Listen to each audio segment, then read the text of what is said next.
2 काडतुसासह गावठी पिस्टल जप्त, स्थानिक गुन्हे शाखेची कारवाई। उमरखेड शहरातील महागाव रोडवरील संत्री धाब्याजवळ एक इसम गावठी पिस्टलसह येणार असल्याची गोपनीय माहिती आज 13 फेब्रुवारी रोजी सकाळी 4:25 सुमारास स्थानिक गुन्हे शाखेला मिळाली। त्यांनी स्थळ गाठून आरोपीची अंगझडती घेतली असता आरोपीजवळ गावठी कट्टा आणि 2 जिवंत काडतुसे आढळून आले।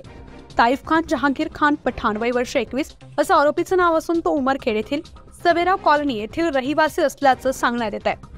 पोलिसांनी मुद्देमालासहित आरोपीला अटक केली आहे। सदर कारवाई स्थानिक गुन्हे शाखेचे पीआय गजानन गजभारे, पीएसआय अमोल राठोड, चालक रेवण जागृत यांनी केलाय। तर पुढील तपास उपविभागीय पोलीस अधिकारी हनुमंतराव गायकवाड आणि पोलीस निरीक्षक शंकर पांचाळ यांच्या मार्गदर्शनाखाली चालू आहे। न्यूज 15 मराठीसाठी प्रतिनिधी किरण मुक्काबार, उमरखेड, यवतमाळ।